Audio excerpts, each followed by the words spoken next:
Chapter 22. The next morning I was excited to go for a car ride because, well, it was a car ride.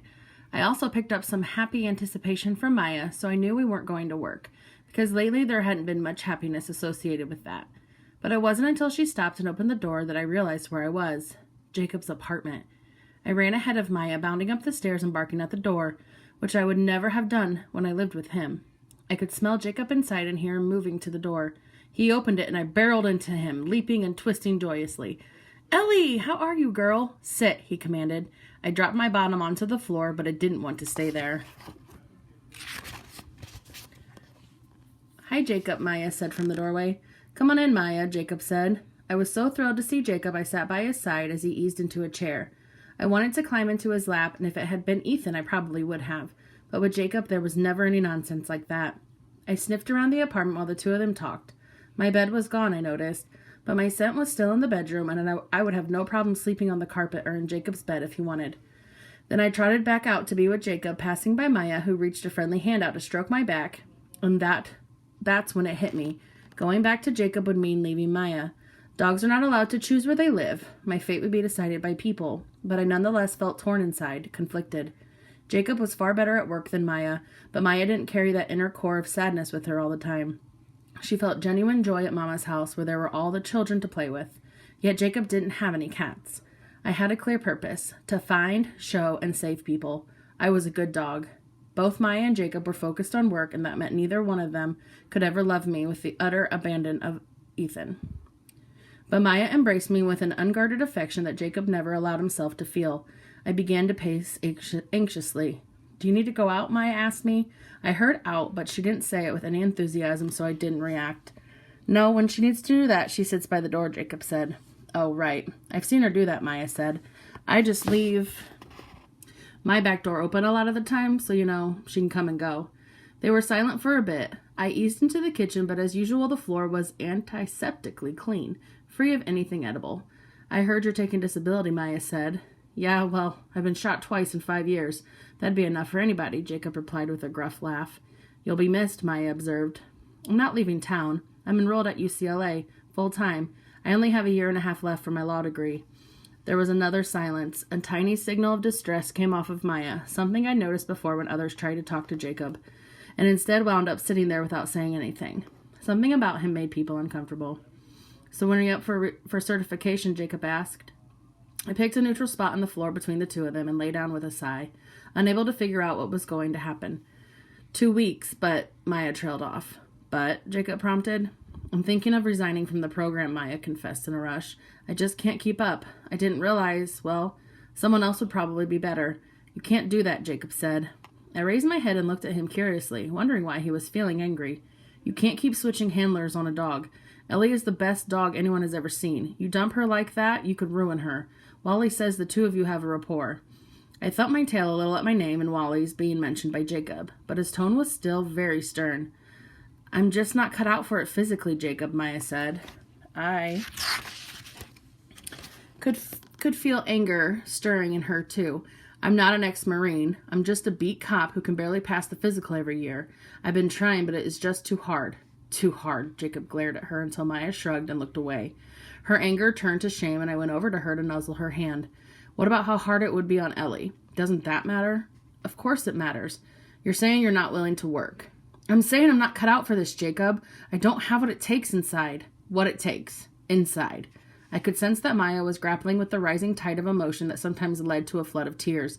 I wanted to comfort her and shoved my nose under her hand again.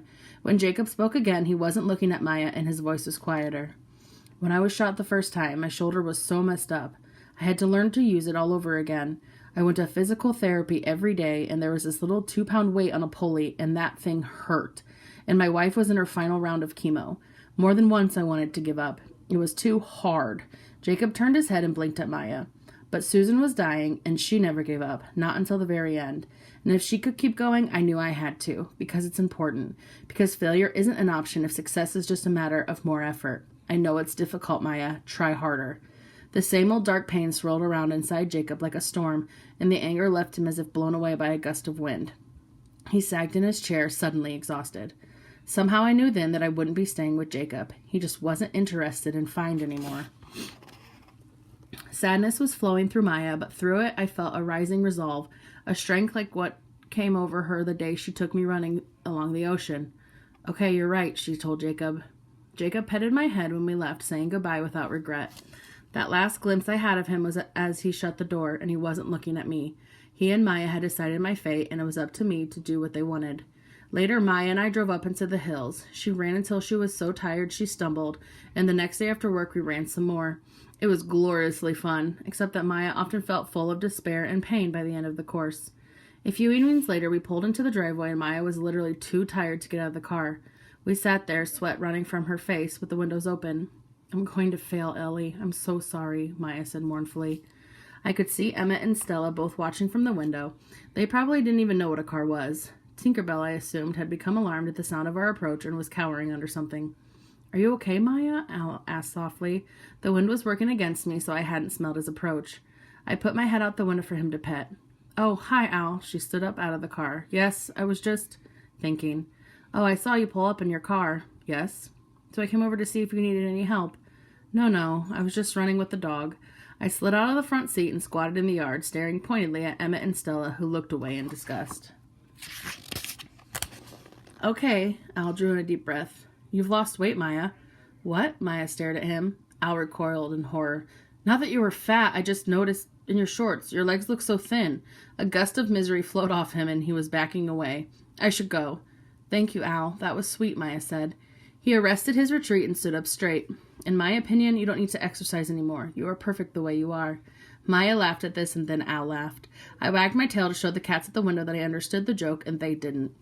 A week or so later, Maya and I did one of my favorite things, which was go to the park with a lot of other dogs and work on the toys. At her command, I crawled into the tight tube and up and down the tippy board. I climbed slowly down a ladder and demonstrated that I could sit patiently on a narrow beam 2 feet off the ground, all the while ignoring the other dogs. Our find consisted of locating a man who had dropped some old socks as he blundered off into the woods. Maya was bursting with eagerness, so I went in at full speed, even when she began to huff and sweat. I knew he was high in a tree even before I found him, because Wally had tried that on me a few times, and it always affected the way the human scent drifted on the wind. Maya was a little mystified, though, that I was alerting at the base of the tree when clearly the man wasn't standing there. I sat patiently staring up at the grinning man until she got it. That night there was a big party at Mama's house. Everyone was petting me and saying my name. Now that you are certified, you need to eat, Mama told Maya. The doorbell rang, which hardly ever happened at that house. People usually just burst in. I followed Mama to the door, and when she opened it, Mama's heart soared. It was Al, and he gave some flowers to Mama. I remembered Ethan giving Hannah flowers, and I was confused because I thought Al liked Maya, not Mama. But I'll never really understand people when it comes to stuff like this. The whole family grew quiet when Al stepped out into the backyard where the picnic tables were set up. Maya went over to Al, and they both felt nervous as he briefly pressed his mouth to her face. Then Maya said everyone's name, and Al shook hands with the men, and everyone started talking and laughing again. Over the next several days, we found and saved 2 children who had wandered away from their houses, plus backtracked a horse's path to find a woman who had fallen off and hurt her leg.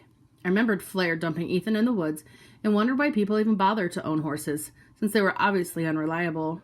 If people had a dog or two and were still not satisfied, they should probably consider getting a donkey like Jasper the donkey, who at least made Grandpa laugh. Maya and I also found an old man in the woods who was dead. I was depressed to sniff out his cold body lying in the dirt, because that wasn't saving people, and though Maya praised me, neither one of us was much interested in playing with the stick afterward. We went to Al's house, and he served Maya a chicken dinner, and they both laughed and then ate a pizza a boy brought over.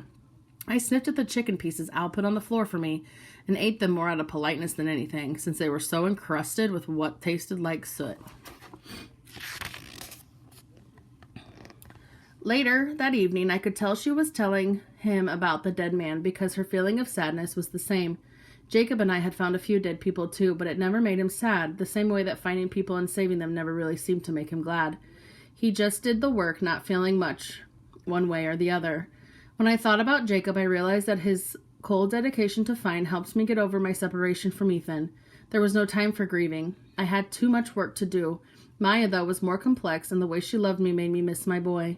Not with the same sharp, painful ache in my chest, but with a wistful sadness that often came to me as I was lying down for the night and rode with me into my dreams.